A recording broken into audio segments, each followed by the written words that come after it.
राधा राधा राधा राधा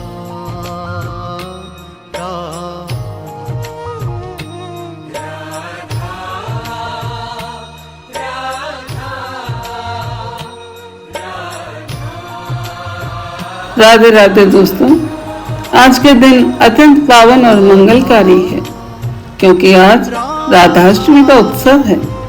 आप सभी को मेरी ओर से राधाष्टमी की हार्दिक शुभकामनाएं और बधाइयां। आज हम सुनेंगे श्री राधा जी के जन्म का अद्भुत रहस्य, उनकी महिमा और इस दिन का महत्व और हमें क्या संदेश मिलता है। राधा जी का जन्म रहस्य। भाद्रपद मास की शुक्ल अष्टमी तिथि को बरसाना की पावन भूमि पर विश्वान जी और कीर्ति देवी के घर श्री राधा रानी का प्राकट्य हुआ। लेकिन यह जन्म सामान्य नहीं था। कहा जाता है कि राधा जी का जन्म बिना किसी वेदना के हुआ और जन्म के समय वे नेत्र बंद अवस्था में थी। यह रहस्य सभी को चकित करता है क्योंकि राधा जी ने अपने नेत्र तब तक नहीं खोले जब तक उन्होंने पहली बार श्री कृष्ण के दर्शन नहीं किए। यह घटना हमें सिखाती है कि राधा और कृष्ण एक दूसरे के बिना अधूरे हैं। राधा और कृष्ण का अभिन्न प्रेम। शास्त्र में कहा गया है, राधा बिना कृष्ण अधूरे और कृष्ण के नाम बिना राधा के अधूरे। राधा जी केवल श्री कृष्ण के प्रिय नहीं बल्कि वे भक्ति और प्रेम के परम मूर्ति हैं। उनका प्रेम शुद्ध है, उसमें कोई मोह माया नहीं, केवल समर्पण है। बरसाना की गलियों में आज भी गवाही देती हैं उस दिव्य रासलीला की जहां राधा और कृष्ण एक दूसरे में लीन होकर ब्रह्मा और शक्ति की एकता को दर्शाते हैं। राधा जी कि बचपन की अनेकों लीलाएं हैं। राधा जी बचपन से ही अलौकिक थी। कहा जाता है वे अत्यंत सुंदर थी कि चेहरे से नित्य आभा पूरा वातावरण आनंद में हो निकलती थी, सजीव हो जाती। वे अब केवल अपनी सुंदरता से ही नहीं बल्कि अपनी करुणा, मधुरता और भक्ति से भी सबको मोह लेती। राधा जी और गोपियों के क्या भाव हुआ करते थे। गोपियों में भी राधा जी का स्थान सर्वोच्च था। कहा गया है, गोपियों में राधा और राधा में श्री कृष्ण। जब रासलीला होती तो श्री कृष्ण अपनी गोपियों के बीच रहते, लेकिन उनके मन में केवल राधा ही बसती रहती। इसलिए राधा को यह आदि शक्ति और भक्ति की परम अधीर शास्त्री कहा गया है। राधाष्टमी का पर्व आज के दिन पूरे ब्रज में, विशेषकर बरसाना और वृंदावन में भव्य उत्सव मनाया जाता है और पूरे भारत में ही इसके मानने वाले भक्त हैं। भक्तजन व्रत रखते हैं, भजन कीर्तन करते हैं और राधा कृष्ण की आराधना में लीन रहते हैं। मान्यता है कि इस दिन राधा जी का पूजन करने से जीवन में प्रेम, सुख, शांति और समृद्धि आती है। जो व्यक्ति आज राधा राधा का नाम जप करता है उसके जीवन में सभी दुख दूर हो जाते हैं। शास्त्र कहते हैं राधा कृष्ण से भी श्रेष्ठ हैं क्योंकि कृष्ण भी राधा नाम जपते हैं। भगवान कृष्ण ने स्वयं कहा, जो मुझे पाना चाहता है वो पहले राधा का आह्वान करे। इसलिए भक्त जब राधे राधे कहते हैं तभी उन्हें कृष्ण का साक्षात्कार होता है। राधा जी हमें संदेश देती हैं, क्या सिखाती हैं कि सच्चा प्रेम निस्वार्थ होता है। उन्होंने कृष्ण से कुछ नहीं मांगा, केवल प्रेम और समर्पण दिया। उनका जीवन त्याग और भक्ति का आदर्श है। यही कारण है भक्तगण राधा का नाम जपते हैं क्योंकि राधा नाम से ही कृष्ण प्रसन्न होते हैं। ब्रह्मवैवर्त पुराण और गर्ग संहिता में कहा गया है, राधा जी का जन्म कोई साधारण घटना नहीं रही बल्कि वे स्वयं एक शक्ति हैं। कृष्ण का जो आनंद स्वरूप है वही राधा जी हैं।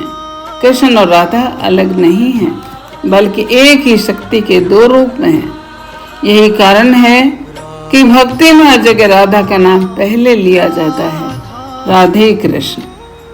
बरसाना गांव में वृषभानु जी और उनकी पत्नी कीर्ति जी धर्म परायण और भक्तिमान दंपति थे।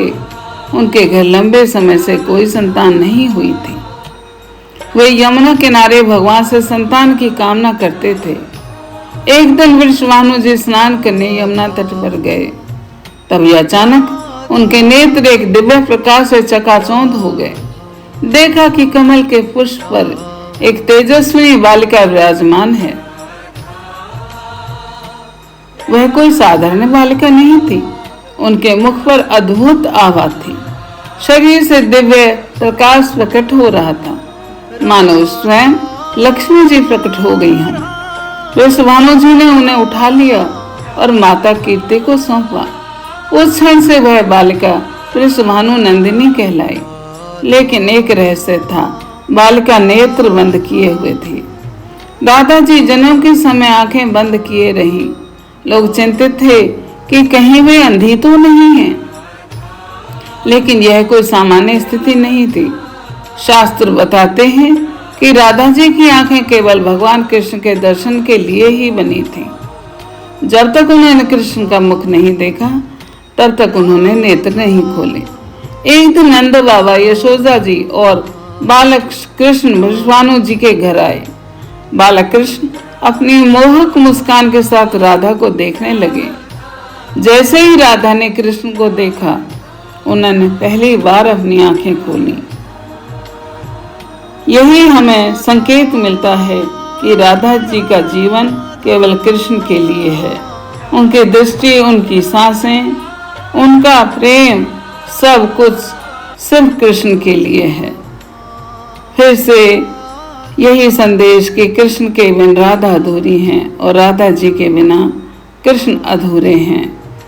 और अंत में यही कहना चाहूंगी कि यदि मेरे वीडियो आपको कुछ भी थोड़े बहुत भी अच्छे लगते हैं तो आप लाइक करिए, सब्सक्राइब करिए, शेयर करिए, जिससे कि मेरा प्रोत्साहन बढ़े और भी मैं मेहनत करके आपके लिए अच्छे से अच्छे वीडियो ला के दूँ। तो आइए इस पावन अवसर पर हम सब राधे राधे का नाम जाप करें। राधा जी की भक्ति से ही जीवन में सच्चा सुख और शांति मिलती है। एक बार फिर से आप सभी को राधाष्टमी की हार्दिक शुभकामनाएं। राधे राधे। राधा राधा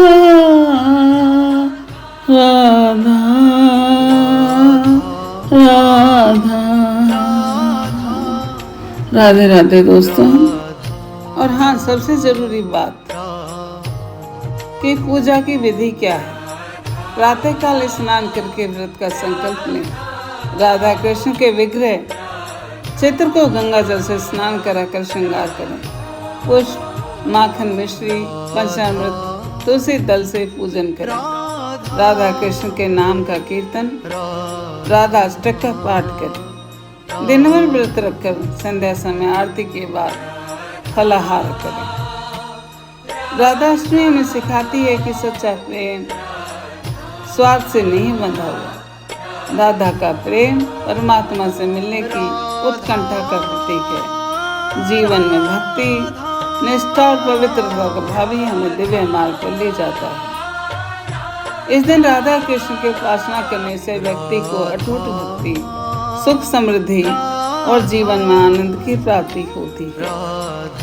थैंक यू मित्रों, थैंक यू फॉर वॉचिंग।